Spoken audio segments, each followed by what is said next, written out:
The ideas and opinions expressed on this podcast are our own and do not represent the views or opinions of any current or previous employers.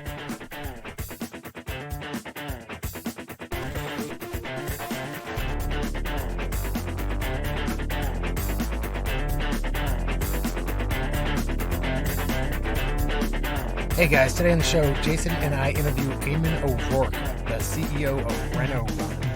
RenoRun is bringing modern technology to the very, very archaic supply chain in construction. Not only will they bring you the supplies you need to your job site, they'll actually also bring you a cup of coffee as well, which is pretty badass. Anyway, it's a great interview. Jason and I spend about 30 minutes talking with Eamonn. Check it out. I think you're going to love it. Also, as always, check out truework.com. Their gear is amazing. You're going to love it. I wear it constantly. Jump on their website, find the clothes you want, the gear you're looking for. Use promo code CMP15. Get a discount when you check out on your first order. You're going to love this stuff. It's great. Also, if you go to buildertactics.com, follow our partners page. You can click the True Work link. Tell them a story about what you're doing to make yourself better, your teammates out in the field better, the industry better as a whole, for an opportunity to win some great gear. Winners are chosen every month, so jump on there now. Fill it out. Let us know what you're doing. Remember, when we say be a builder, that's not just be a better scheduler, be better at site controls. You got to be a builder yourself, right? Take this time, if you have some, make yourself better. Learn more about your trades. Learn better techniques for construction management. See what you can do to help your teammates out. It's important, man. Be a builder. Be a builder of yourself and be a builder of your team. Also, as long as you're on buildertactics.com, download the manual. It's chock full of information. There's all kinds of good stuff in there. It goes to support the show. Subscribe to the website. We'll send you an email about once a year. A couple of guys unsubscribed. Apparently one email was too much. But whatever. Check out the show. I think you're going to love it. Thanks so much. All right. So today we're talking to Eamonn O'Rourke with RenoRun. And this has been a long time coming. We were hoping to get Eamonn on the show much sooner, but with the whole pandemic and everything that came about, unfortunately it had to... It's weird. It's almost like this pandemic thing kind of got in the way of some of the stuff we were trying to do. Dude, it's gotten in the way of everything. How about our live event that has been postponed until who knows when? That's the worst. The worst. I know. So... it's terrible. It's tough to deal with, and we're all somehow persevering. Yeah, we are. And thriving in some cases. So Eamonn, welcome to the Construction Management Podcast. How are you doing today? I'm good. Thank you, gents, for having me. Yeah, for sure. Hey, where are you these days? Are you in Canada? Yeah, I am. So I usually travel every 2 or 3 weeks, and for the past 8 weeks, I have not necessarily left my home. Wow. A couple of clandestine trips to the office, but yeah, in Montreal at the moment at home. Awesome.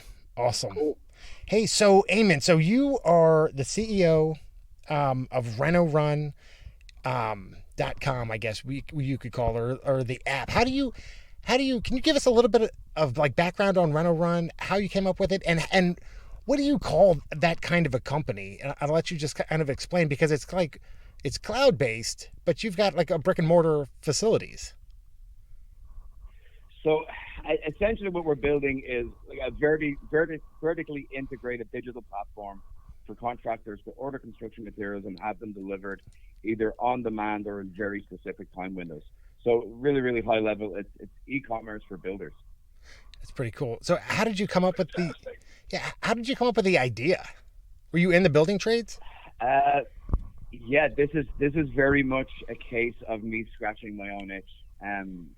But I grew up in Ireland, worked for my parents who owned and operated a construction company, and kind of worked my way up through the ranks from sweeping floors and carrying concrete as a laborer to being a custom home builder and a developer over the course of about 20 years. Moved to Canada in 2003, opened up a remodeling company that kind of morphed into a custom home building company.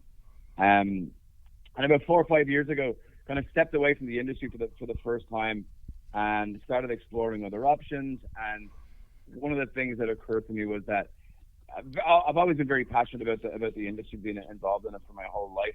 But one of the things I started to notice was that other industries were benefiting from the advances that technology was having, and construction seemed to be this laggard where there wasn't very many huge jumps in terms of efficiency that had leveraged technology. So I started to figure out what were some of the pain points I had as a builder, and how technology could help.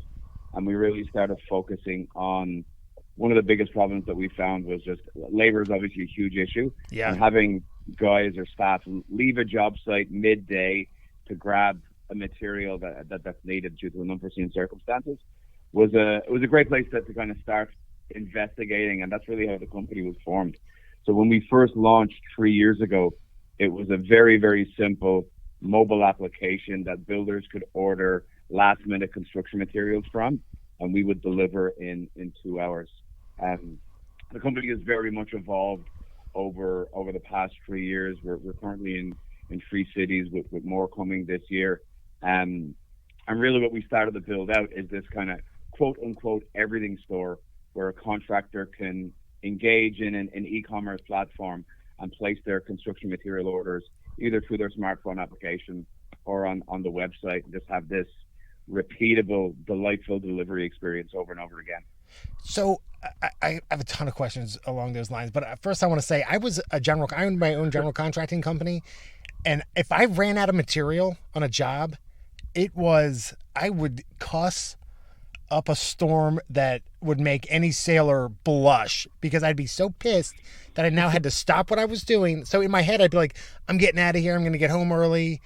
Oh crap, I just ran out of whatever. Now I've got to spend 2 hours running to, big box, hardware store, getting what I need, come back here and kind of like starting my day over. It was the worst. I wish that I had. Go ahead. Definitely, like when you've got a crew, you're managing construction, you've got a crew working. If you're the supplier and you're managing the supply of the material, I mean, what a fantastic idea, just because you know that you only have that crew for that time, and if it doesn't get done while they're there, that's a great example of leaving the job, stopping what you're doing. I mean, it adds up. It does, man. You're losing money. Jamie, we talked about that earlier. It adds up. Yeah. Every builder I've ever spoken to, especially since we started to embark on this journey, everybody has a horror story of 1 or 2 guys leaving a job site, taking 2 or 3 hours to grab 1 or 2 pieces of lumber or a couple of pieces of sheetrock. And it's just when you really start to kind of pull on that string and take a look at how prevalent the problem this is, it ended up being enormous, especially just the just-in-time component, which is a huge, huge, huge component of where a lot of contractors are losing just a ton of time and in turn a ton of money on every project. Yeah, absolutely. And then as we started to explore the business and see what's next, it's like, well, the problem isn't just the on-demand material, but delivery and logistics around the supply chain and construction is and has not been a pleasant experience. So the infrastructure that we've created means that when we say something is going to be there between 8 a.m. and 9 a.m., it's there. So there's no chance of your subcontractor showing up to perform a task and the materials not being on site. Yeah, it's awesome. I know it's been my experience, and this is kind of, you got 2 kind of, and I don't want to overgeneralize, but you have 2 kind of workers on the job site, right? You've got your skilled labor that knows what they're doing. You're counting on them to make sure the job is done right. And then you've got your unskilled labor. So who do you send to get something? You send your unskilled labor, chances are they're going to take their time, and you can't send your skilled guy because you need him on the job. It creates a huge problem. But I want to latch on to something that you said. So how do you guarantee a 2-hour turnaround for products? So, I mean, we're essentially a technology company first. So we've built some proprietary tech around the logistics of our business. So we're able to pinpoint where our drivers are, where the stock is. We work with multiple pickup points in a city. So in real time, we know where the drivers are, know where the job is going, know where the materials are, and our system will work on an algorithm that we've built to make sure that these deliveries happen on time. Awesome. How many guys do you have? All right, so Go ahead. Sorry. go ahead. No, sorry, jump in there. Oh, man, I love this technology. This is so fantastic. Everything works out exactly as planned. I had a question, and it's a very simple question, but tell us about the coffee. Yeah. So we give free coffee with every delivery. It was one of the things we used as our go-to-market strategy. When we first started this business, one of my co-founders and I had a van each. I mean, we've done pretty much every task in this company as we've grown it. So when our first go-to-market strategy was saying, hey, we're lucky enough to have a business that has a potential client on every street corner in a residential neighborhood. So we would drive from building site to building site, and we would say, hey, this is the product we've built. We're trying to solve a real problem for contractors. And we would give them free coffee so that they would listen to our sales pitch. Oh, I got it. And, awesome. And the coffee stuck. So all of our delivery vehicles have hot thermos. And when one of our delivery drivers shows up on site and unloads the material, we give free coffee for the entire crew. I love it. It's funny. So we get fantastic. sometimes at the end of the day, sometimes these thermoses are empty, and we'll get folks calling in our customer service team saying, "Listen, we really love you guys, but you got to make sure there's coffee there next time." It's something that the folks have really gotten used to. Oh yeah, I would. It's Dude, great. I'm a huge. You know, my experience is that the guys that come to the job site try to get a cup of coffee from my office while they're there rather than bring me one. Let me tell you, dude, I am a huge coffee drinker. I probably go through, I hate to even admit it, but I'm probably at like 6 to 10 cups of coffee a day. I just love it. Oh, dude. If I can get somebody delivering material and coffee, I would order stuff just to get the coffee. Match made in heaven. Yeah. You know what I'm saying? That's fantastic. So that's stuck, huh? So it's funny you say that because my father owned an auto parts store years ago, and when he was trying to drum up most of his business with garages, and the way he would always start like a sales pitch to get them to use his auto parts stores was he would buy them lunch, so they would listen to his pitch, or he'd buy him coffee or whatever. So it works. It's awesome. Yeah. It definitely works. We actually light up neighborhoods that way, so it's still a tactic we use today. So what do you think? So I'm sure you have this broken down. I mean, are you delivering to builders, like new construction? Are you delivering to remodelers? You delivering to homeowners? How does that work? It's right across the board. A lot of our top tier contractors are remodelers and custom home builders. Mm-hmm. We have a segment that are tract home builders. For the most part, they're buying material in such large quantities that it's a different type of client. Yeah. We have a very small percentage of homeowners. Our platform really was built for builders. When we set out to build this company, it really was around solving problems that builders have and really trying to make them as efficient as possible as business owners. Yeah. And as we look down the road in terms of how our product evolves, we earlier on this year we started offering takeoff and material list generation services to our contractors, which is helping again taking another part of that workload off of them. How does that work? They send you their building plans and you just do a takeoff for them? Yeah, and then it's kind of one click ordering. We create the takeoff, they review the list, and then they schedule the deliveries around it. So it really is about becoming an integrated layer in the business operations of our customers and helping them be as efficient as possible. Wow. Do you charge them for it? Awesome. We have a subscription plan. So late last year, we rolled out a program called RenoRun Pro. And it's essentially a subscription program that if you were a RenoRun Pro member, you get unlimited same-day deliveries for your material ordering, and then your takeoffs are included in that subscription as well. Oh wow! So do you have to sign up for a certain amount of time? Is it an annual plan or is it monthly? How does that work? It's right now it's either annually or monthly. It's $100 a month or $1,000 a year, and kind of over the next 6, 12, 18 months, we have more product initiatives that we'll be rolling out behind that subscription plan. Awesome. Eamonn, tell us a little bit about how, because it sounds like you're in a few markets now and that you're expanding.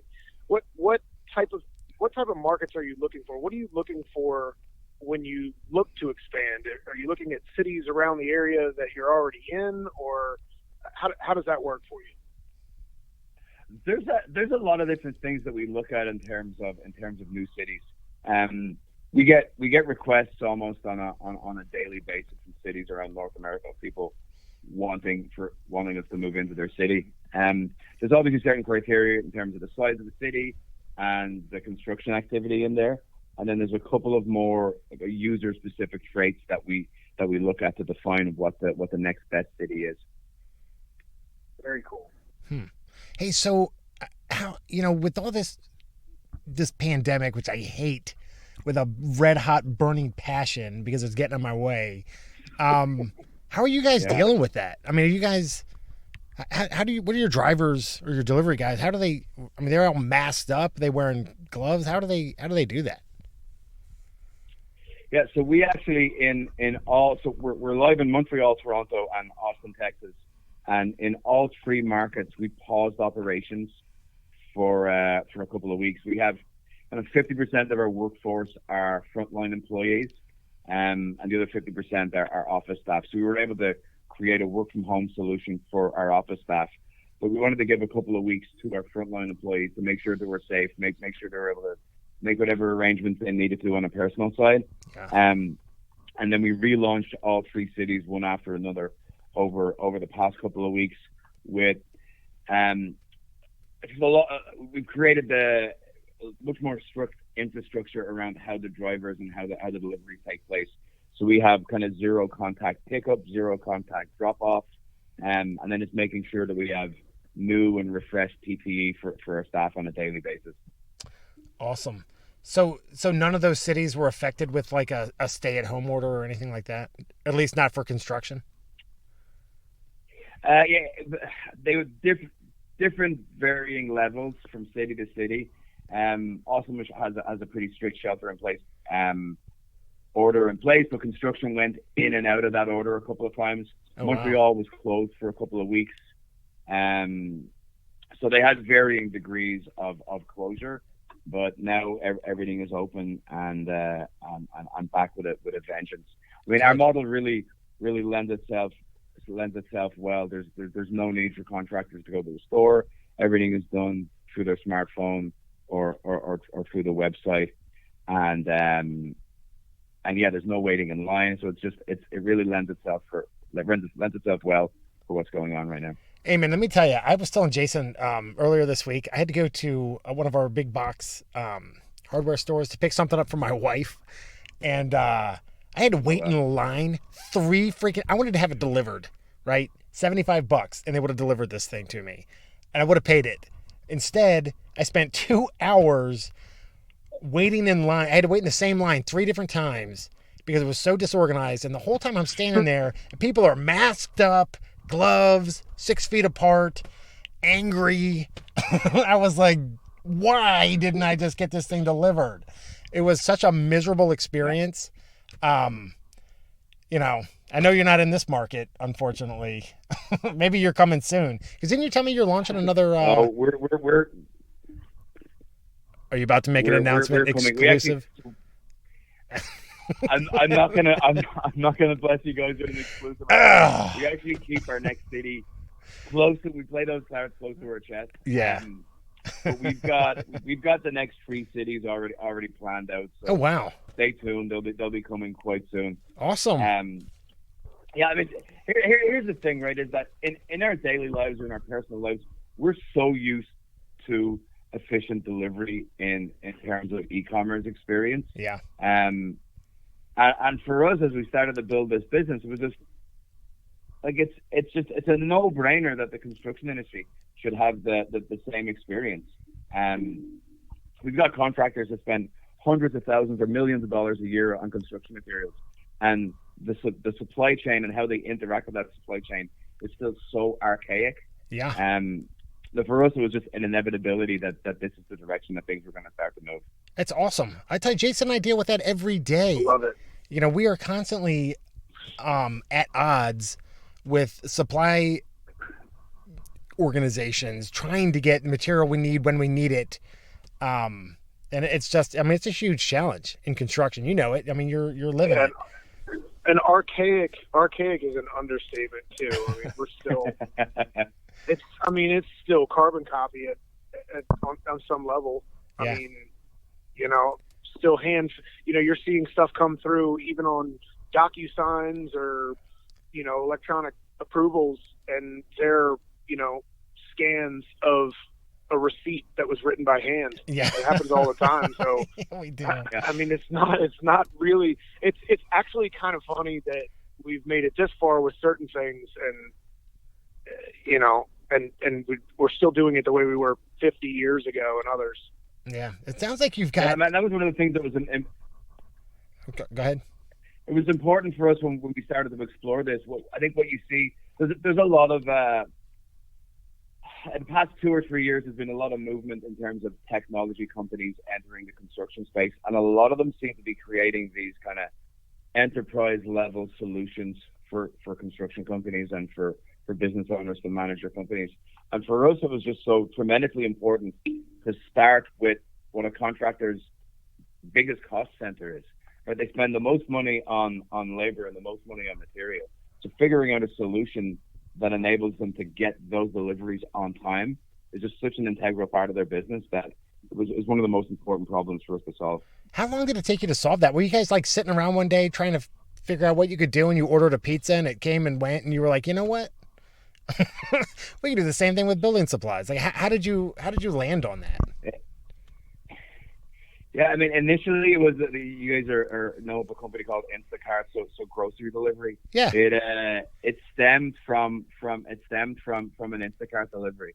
It was awesome. A delightful experience to have groceries show up in your doorstep in a couple of hours, and for me it was like, well, as a builder, why isn't this available to us? Why can't I order half a dozen pieces of sheetrock and have them show up at my job site an hour or 2 hours later?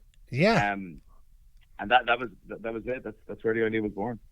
You know, because I'm telling you, great. And I know I mentioned it before, and Jason's probably sick of me talking about when I was a general contractor, but I mean, I would have to leave my house hours before the work was going to start to go and pick up material to be on the job site or to be, you know, wherever I was working, you know, by 8:00. You know, my day started at 6 picking up material. And so by 6:30, I'm like covered in sweat, and I haven't even done any work yet. So my hat's off to you. I wish I had that idea 3 years ago instead of you. Yeah, it's funny. So we have delivery windows available throughout the day, and that kind of 6 a.m. to 8 a.m. delivery window is the most coveted for sure. Oh, guaranteed. Are you guys pretty good at you know, I assume that slot fills up pretty quickly. You know, I mean, how does that work? You fill that slot up, and then you just have to start telling people, look, we're not going to be there till after, you know, 9:00 or 10:00 or whatever. So again, that's one of the things that happens internally with the technology that we've built, is that it'll measure capacity based on what's going on, and it'll either close that delivery window if it fills up and doesn't give that opportunity to book that delivery time, or we'll assign more drivers and more vehicles. Awesome. Right. And I assume all your vehicles are labeled, or no? Yeah. We the huge bright orange vehicles with our name and logo on the side of them. It's actually one of our best acquisition channels are our vehicles. I believe it. Absolutely. You know, it's funny you say that, because I get stuff delivered to my house all the time, and I know a lot of delivery companies, you know, for all the junk that we're ordering online these days, I don't know how they do it, but I'll have like some random car show up in my driveway, and I'm like, who the hell is this? And they pop out with like an Amazon package, and I'm like, oh, okay. And it's just odd. You know, I'm constantly like, who the hell's in my driveway? Yeah, it was very important for us that we build a brand. One of the things that we provide to our contractors is trust. right? Trust that they're paying a good price for the materials. Trust that they're getting the highest quality materials, and trust that what they've ordered will show up and it will show up on time. And having a highly trained workforce that we had full control over was really an important part of building that trust. Having a kind of man with a van show up with thousands of dollars worth of construction material is not something that, for me as an ex-contractor, I would appreciate. So it's nice to know that the things we're dropping off are exactly what they've ordered, and we're building in that layer of trust. Do you guys include tools in that? Like if I broke Tools, if I broke something on the job site, I could order a new one. Do you have a specific brand that you guys use, or could I, like, if I favor DeWalt, I could call up and say, hey, I want to get a DeWalt drill versus a Rigid or something like that? Yeah, we carry all those brands. Awesome. DeWalt, Milwaukee, Bosch, Makita. Yeah, awesome. We carry them all. Hey, so something that Jason and I were talking about earlier is that the guys in the industry are looking for good news, so to speak. You know, they're looking for people to say, hey, there's a light at the end of the tunnel. And you mentioned that you're getting ready to launch in 3 additional cities. So when you're doing your planning, your strategic planning, you must be seeing something that tells you that there's going to be a light at the end of this ridiculous COVID tunnel that we're going through. Are you optimistic about the future of construction? Yeah. I'm always optimistic about construction. I think it's such an integral part of the economy, both in the US and in Canada. I mean, it's a high percentage of GDP in the cities that we operate in. And I think it's always been an easy place for governments to inject stimulus cash when it's needed, and I don't think that it's ever been more needed than it is now. So I'm definitely excited to see what comes over the next couple of months. Yeah. I think everybody's doing their best to look into a crystal ball and see what's coming down the road. I think this thing is just it's so strange and it's so surreal that trying to predict what's going to happen is just very, very, very difficult. I mean, the fact of the matter is a lot of our builders still have a tremendous amount of work that they was kind of in mid-construction or in phase 1 or phase 2. So there's still a lot of projects that need to be finished off out there. And for our users, it's certainly top of mind is getting back out there to finish those projects. All right, so I have one more question. What do you do for fun? You got this awesome business. It's a great idea. He works. Stuff you do in your customers. Yeah, I have 3 small children. 8-year-old, a 5-year-old, and a 1-year-old. Oh my God! I take care of those kids, and I work. Running a startup is a very unique challenge. It is a kind of all or nothing enterprise. I mean, when we're a venture backed startup, and the expectation of a company like ours is that we grow at a rate that most people aren't used to. So coming as a business owner for the past 20 years, I'm used to operating a business in a certain way, which is very structured growth. But as a VC-backed startup, it is figuring out your model, and you're kind of building the plane as you're flying it at the same time. It's awesome. So it's a lot. It takes a lot. For sure, it takes. So flying planes. He likes to fly planes. That don't have all the pieces installed. Got it. Well, I think passion, man. I like it. Yeah, man. I think that's awesome. Listen, Eamonn, I think what you guys are doing is awesome. I think you really filled a void. Not a void, but I think you filled a need that some people may not have ever realized they even had, because it was just business as usual. You know, you nailed it. You know, supply, material supply and construction, it is archaic, and it's just, I can get a 4-course meal delivered to my house a hell of a lot faster than I can have 2x4s delivered. That's for sure. But it sounds like You're changing that. And I'm sure that's got a lot to do with the growth of RenoRun. So my hat's off to you, buddy. You saw a need and you're filling it big time.